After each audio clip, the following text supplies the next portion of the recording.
Hello dear students, how are you? I hope you are fine. Welcome to my channel Law Scholars and Legal Issues. I am Advocate Vanita. I am presenting here again with another important topic that is relating to Indian Contract Act. In the last previous class of Indian Contract Act, we have already discussed about the concept of misrepresentation. In today's lecture, we will further continue with the concept of mistake.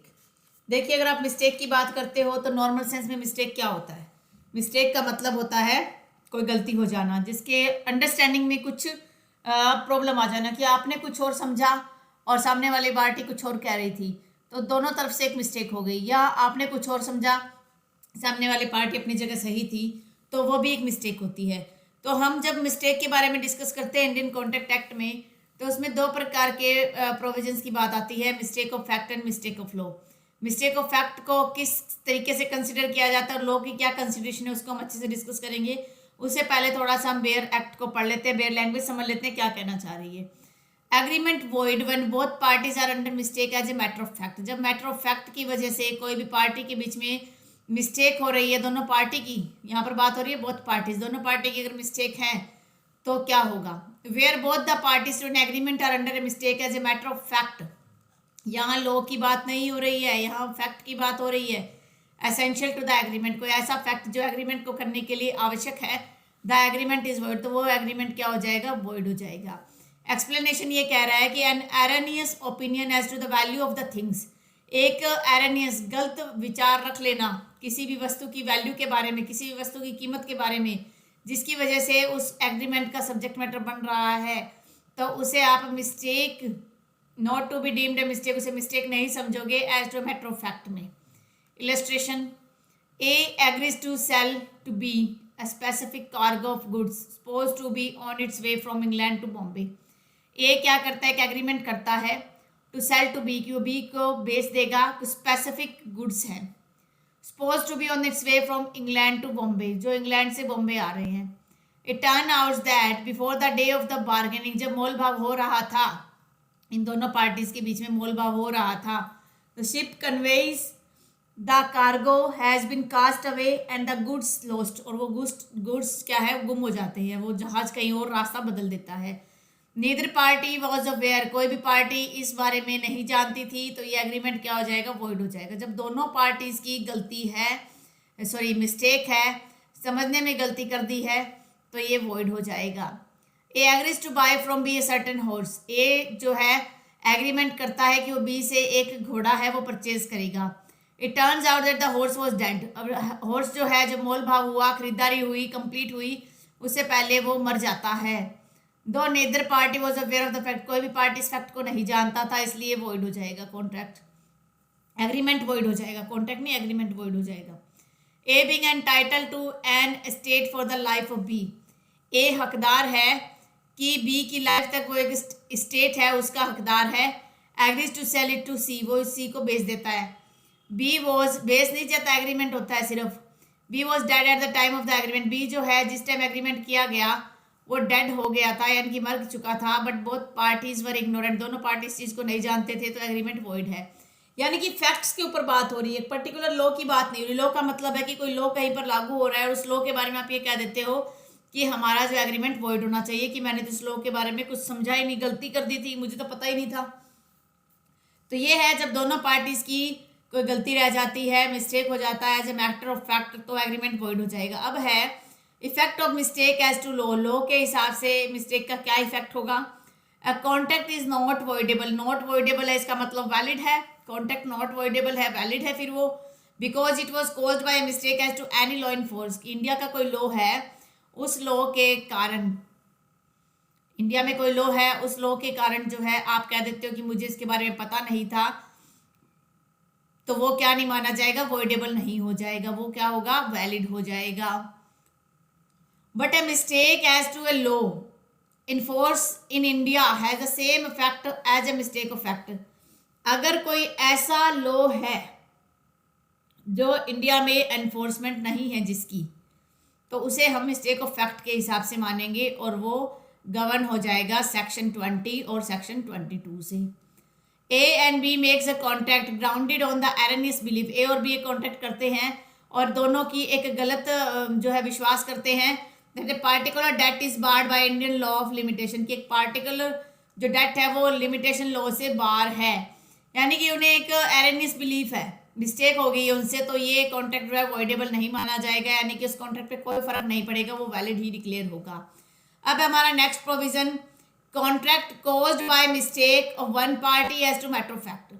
अगर एक party ने कोई mistake कर दी है as a matter of fact तो वो भी वॉइडेबल की कैटेगरी में नहीं आएगा। ये बात भी आप ध्यान से समझिएगा, वो भी वैलिड ही माना जाएगा, because it was caused by one of the parties become under mistake of matter of fact. तो ये क्या है, मैटर ऑफ फैक्ट हो जाएगा।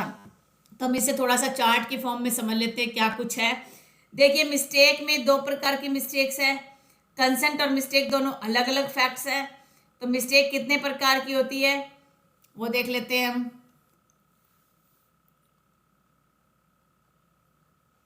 मिस्टेक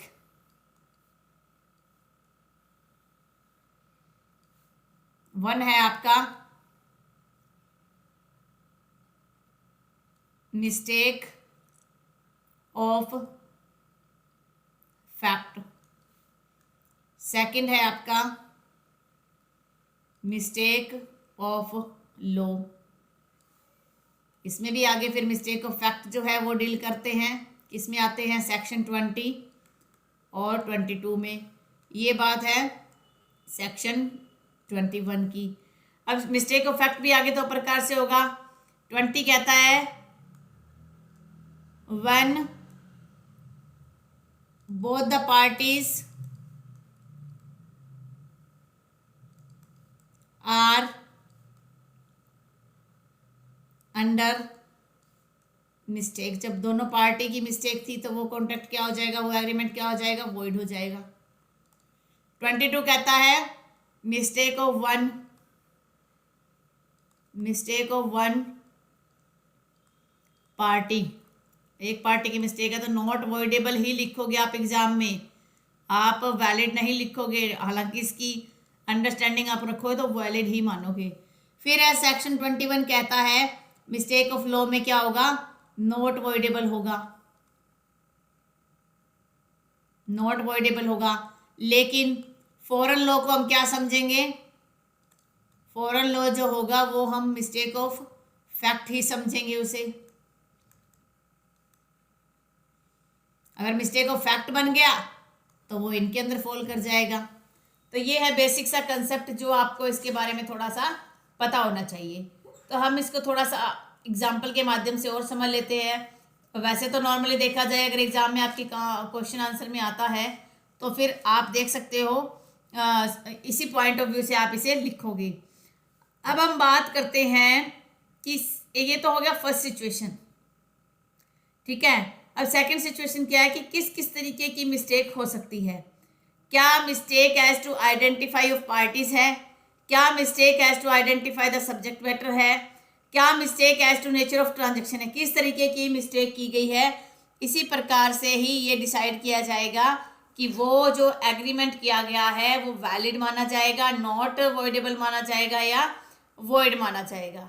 तो इस प्रकार से अगर हम समझें तो मिस्टेक का एक वाइड सा कंसेप्ट है, और अगर आप टू द पॉइंट समझना चाहते हो तो बेसिकली इतना ही है, इसको घुमा फिरा के चाहे आप कितना भी कर सकते हो। अगर आइडेंटिफाई ऑफ पार्टीज है, थोड़ा सा पॉइंट और डिस्कस कर लेते हैं। अगर हम फर्स्ट मिस्टेक का पॉइंट समझें, mistake as to identify of parties, ठीक है। देखिए जब भी कोई कॉन्ट्रैक्ट होता है तो उसमें क्या होता है, मीटिंग ऑफ माइंड्स होता है, दोनों पार्टीज की सेम ओपिनियन होनी चाहिए, मीटिंग ऑफ माइंड्स होता है। अब अगर पार्टी को आइडेंटिफाई करने में, पहचान करने में ही प्रॉब्लम होगी, जैसे मान लीजिए एक कोई व्यक्ति है, शॉपकीपर है, वो उसके पास दो कस्टमर आते हैं। एक कस्टमर आता है राकेश कुमार, इसका पूरा नाम है गुप्ता, राकेश कुमार गुप्ता, ये मैं एग्जांपल के तौर पर ले रही हूँ, किसी का नाम अगर है तो उसको कंसिडर मत कीजिएगा। एक है राकेश कुमार सिंगला। ए को ये लगा कि ये जो कांटेक्ट कर रहा है ये इस व्यक्ति के साथ कर रहा है। ए ने कांटेक्ट किया है राकेश कुमार के साथ। जब राकेश कुमार की बात आई तो उसे लगा कि राकेश कुमार गुप्ता है, लेकिन वो व्यक्ति कौन था? राकेश कुमार सिंगला था। तो यहाँ पर क्या हुआ, आइडेंटिफाई नहीं हो पाए, तो ये कॉन्ट्रैक्ट और जो एग्रीमेंट है वो क्या बन जाएगा? वॉइड ही बन जाएगा। एग्रीमेंट क्या हो जाएगा? वॉइड हो जाएगा। ठीक है। अब सेकंड अगर हम बात करें किसी और पॉइंट की इसी से रिलेटेड, कि identify the subject matter, identify the subject matter. अगर सब्जेक्ट मैटर यानी कि जो गुड्स को आप मंगवा रहे हो, अगर वो गुड्स है उससे रिलेटेड ही आपको पूरी तरह से पहचान आपकी नहीं हो पाई है, तो उस मैटर में भी आप ये मानोगे कि कोई भी एग्रीमेंट वहां पर नहीं होगा। ठीक है। तब देख मान लीजिए कि सब्जेक्ट मैटर की आप बात कर रहे हो, वही शॉपकीपर वाला एग्जांपल है, गुड्स है। गुड्स में आप कह सकते हो 50 किलो, हम शुगर का एग्जांपल ले लेते हैं, मैरिज प्रोग्राम है। ठीक है। तो उसे ये लगा कि मैरिज प्रोग्राम है तो चलो हम पहले से जो है बुकिंग कर देते हैं। अब ये जो प्रोग्राम की बात हो रही है कि मैरिज प्रोग्राम तो है, चलो 50 किलो जो शुगर की हम बात करते हैं दुकानदार के पास, तो दुकानदार के सामने जो व्यक्ति ऑर्डर करने के लिए आया उसको बार बार कभी एग्जाम्पल दे रहा था अक्टूबर मंथ का और कभी दे रहा था दिसंबर का, कि अक्टूबर में शादी है और फिर बाद में चलो चेंज कर देते हैं, दिसंबर में भी हो सकती है। तो अब अगर दिसंबर में भी हो सकती है तो इस दुकानदार को ये लगा कि ये जो गुड्स हैं ये जो है दिसंबर में ही डिलीवर करने हैं, और जबकि ये जो व्यक्ति जो कह रहा था कि डिलीवर कर रहे हैं उसके माइंड में दोनों चीज़ें थी। तो उसको ये लगा कि पहले वो अक्टूबर के अंदर जो है वो गुड्स है जो सामान है वो भेज देगा, लेकिन इन दोनों के बीच में मिस्टेक थी, मिस्टेक ऑफ फैक्ट था। अब ये मिस्टेक ऑफ फैक्ट था दोनों साइड से, तो ये क्या हो जाएगा? वॉइड हो जाएगा। अगर सिर्फ एक ही साइड ने समझने की गलती करी होती तो वो नॉट वॉइडेबल हो जाता। अगर अब बात करते हैं थर्ड पॉइंट, अगर हम इसमें डिस्कस करें, identify as to the nature of